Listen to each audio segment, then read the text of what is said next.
It won't surprise me that we're going to get a few new coins here and there, maybe break the top 20, but I think you're going to see a lot of similar names sitting at the top 20 for a while. Most of those are well established, well recognized. They have a lot of technology and background behind them. It's not going to become a static market by any stretch of the imagination. It's going to be harder and harder for some non-top 20 or top 25 coin to break into the top part of the market.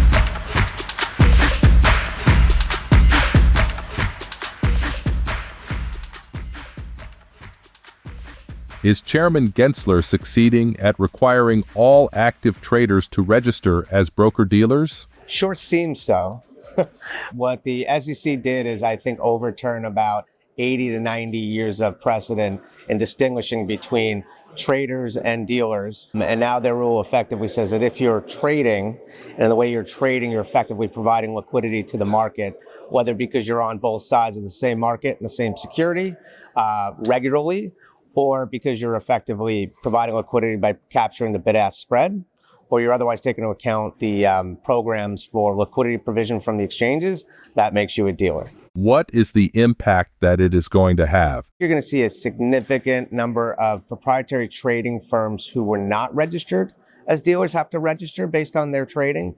You might also see proprietary traders that have broker-dealers, but that have certain trading that has not historically gone into the broker-dealer. And now they'll have to decide, do they put that trading into that broker-dealer, or do they start a second broker-dealer? And a lot of times that'll be based on capital efficiency and the net capital. But you're going to see a lot more broker-dealers in the future. Will there be any broker-dealers left who are not FINRA members if the SEC gets their way? Doesn't appear so. It does seem like a bit of a double whammy, right? First, congratulations, you have to be a dealer.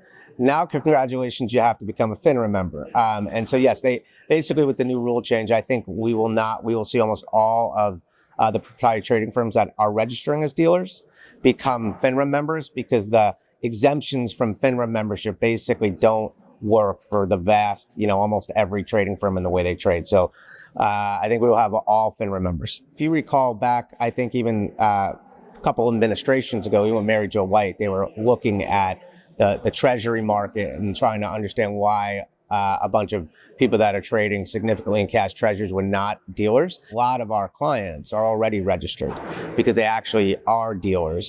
But I think what most of the other clients have relied on is this trader-dealer distinction, which is I'm a trader, not a dealer. I'm not holding myself out. I'm not doing the types of things dealers do. I may trade in a way that I'm on both sides of the market, but that's just trading, and that's how I make money. And so I think that distinction is what's going away. What trends are you seeing in the proprietary trading space? I think the big players are doing well in not only their core competencies, but they're so big and they have sophisticated technology. They're able to really enter into other asset classes.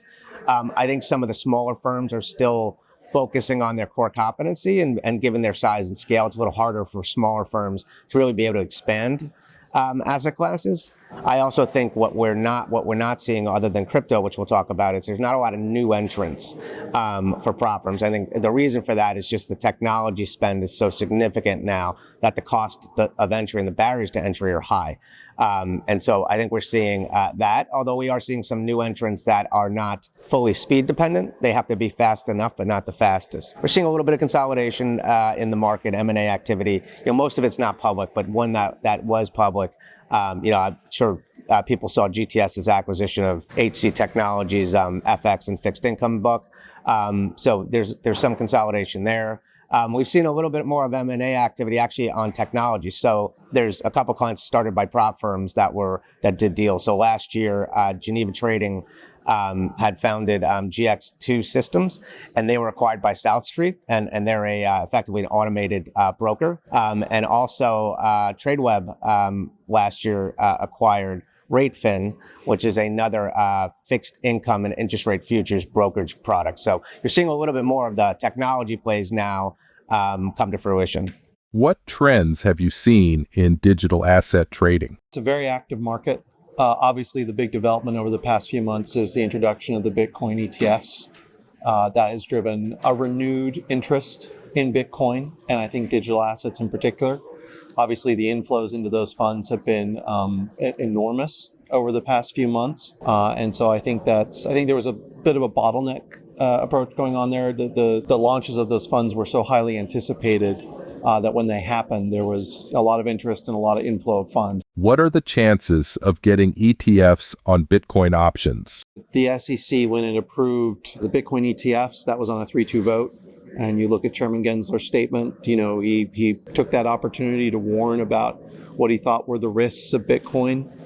So I think you have an agency that is not itching to approve new things and may have to be, persuaded either through, court or Congress or otherwise to persuade. So I think it's going to be a hard process, a bit of a long process to get new products online, but there are certainly a lot of people making an effort. And as we saw with the Bitcoin ETFs, at some point, usually that will break through.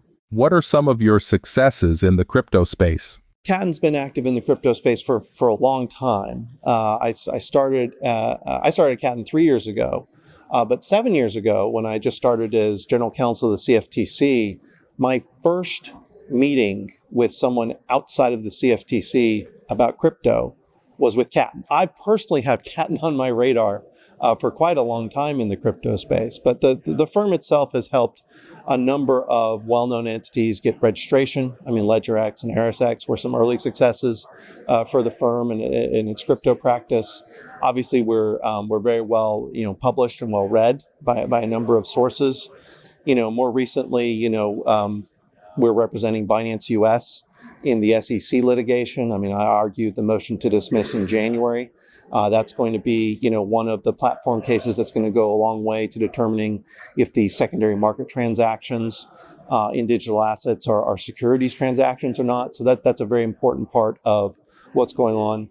And I think because of Katton's diverse client base, proprietary trading firms, hedge funds, platforms, intermediaries, Katton really has some good insights into what is happening in the crypto space, just from a from a market trends and a market surveillance and intelligence perspective, as well as kind of what legal and regulatory issues are coming up. So it certainly is a very exciting place to practice at Katten. So a lot of the secondary market trading issues has been a big question.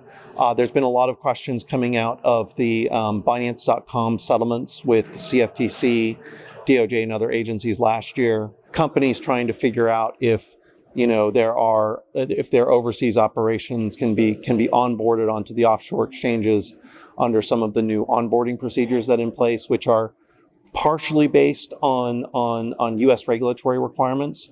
So those are two of the big questions that we're dealing with right now. Anything from the SEC in the crypto space? A view that most, if or almost all, digital assets are securities. To give an example, last week the SEC settled a case with an entity that no longer operates in the way it does. It stopped in around 2021 or so, but an entity that settled not properly registered as a broker-dealer. And the SEC statement said that this entity traded 79 digital assets, some of which were securities.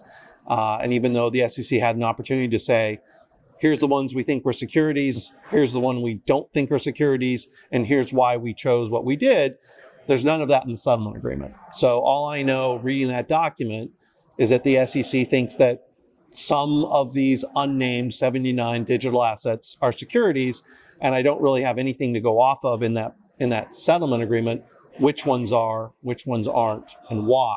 And so again, it's another settlement action. They get someone to settle out, but again, it doesn't really give me as a practitioner any practical advice or understanding about how I'm supposed to advise my clients about what is and is not a security in the SEC's view. And that makes it extremely tricky, especially for the asset managers, because the asset managers, when they're forming funds, they have to figure out, who do I register with? The SEC, the CFTC, am I a private fund, am I a commodity pool? And the basic question is how much in the way of securities am I trading? And so you have to take what Dan said and then take a guess at what percentage of your book is securities, which then drives what percentage of it is futures or swaps, and that drives the registration. So it makes that analysis tricky.